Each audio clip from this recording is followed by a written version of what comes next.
सबसे पहले तो बड़ा सादा सा सवाल है, क्या पाकिस्तान तहरीक इंसाफ 8 फरवरी यानी आम इंतखाबात से पहले पहले फिर इंट्रा पार्टी इलेक्शंस कराने जा रही है? देखिए, बहुत शुक्रिया आपने मौक़िफ़ लेने के लिए बुलाया।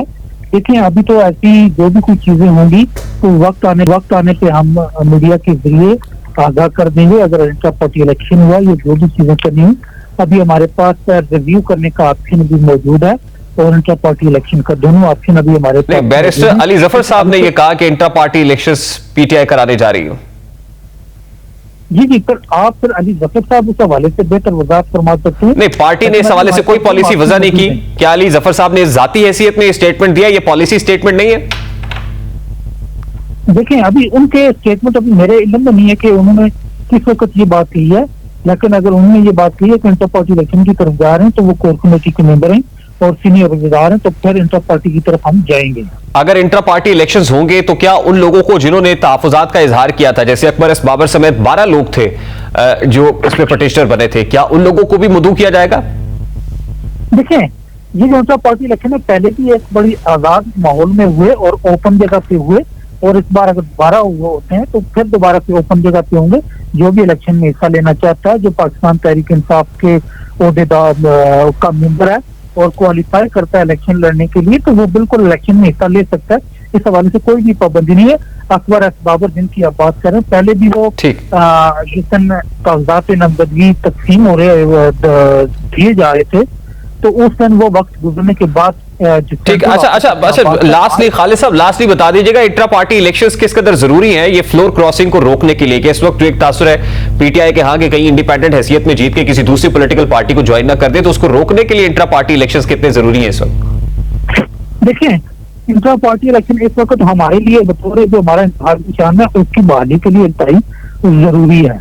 और जहाँ तक बात फ्लोर क्रॉसिंग की है, क्योंकि वो बाद का है, लेकिन वो फ्लोर क्रॉसिंग में तो जितने भी हमारे उम्मीदवार हैं वो पाकिस्तान तहरीक इंसाफ जो इस वक्त एक पार्टी की हैसियत से मौजूद है, उसके उम्मीदवार के तौर पे अवाम से मैंडेट ले रहे हैं। सुप्रीम कोर्ट की जानिब से पाकिस्तान तहरीक इंसाफ के इंट्रा पार्टी इलेक्शंस कलअदम करार दिए जाने के बाद साबिक वजीर आजम की जमात अपने इंतखाबी निशान बल्ले से महरूम हो गई, जिसके बाद साबिक हुक्मरान जमात के इंतखाबात में हिस्सा लेने वाले उम्मीदवारों को मुश्किलात का सामना करना पड़ रहा है। पीटीआई के उम्मीदवारों के पास अब कोई एक इंतखाबी निशान नहीं बल्कि सैकड़ों इंतखाबी निशानात हैं। जहां सैकड़ों इंतखाबी निशानात की वजह से पीटीआई को इलेक्शन कैंपेन चलाने में दुश्वारी का सामना है, वहां सबसे ज्यादा खदशा आजाद हैसियत से जीतने वाले उम्मीदवारों के भरोसे के हवाले से है, क्योंकि एक कभी इम्कान मौजूद है कि इलेक्शंस के बाद इस फैसले से हॉर्स ट्रेडिंग होगी, क्योंकि जो उम्मीदवार पीटीआई वोटर्स की हिमायत से जीत सकता है वो दबाव, असर-ओ-ज़ूक़ या ज़ाती फ़ायदे के लिए इंतखाबात के बाद किसी भी सियासी जमात का हिस्सा बन सकेगा।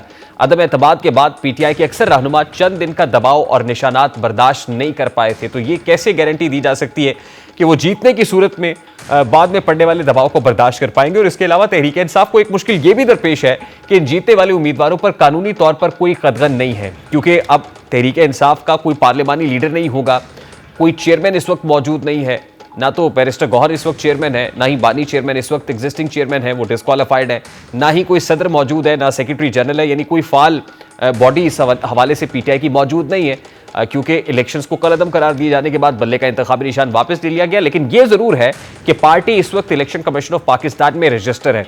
अब इस हवाले से आइन का आर्टिकल 224 साइलेंट है कि पाकिस्तान तहरीक इंसाफ के लोग इंडिपेंडेंट हैसियत में जीतने के बाद जब पार्लियामान में पहुंचेंगे तो क्या वो पीटीआई को रीज्वाइन कर सकते हैं या नहीं कर सकते। अलबत्ता उनको किसी भी दूसरी पार्टी के अंदर शामिल होने के लिए 3 दिन का वक्त दरकार होगा कि वो किसी भी पॉलिटिकल पार्टी में शामिल हो सकते हैं या फिर इंडिपेंडेंट हैसियत में कोई ग्रुप बना सकते हैं।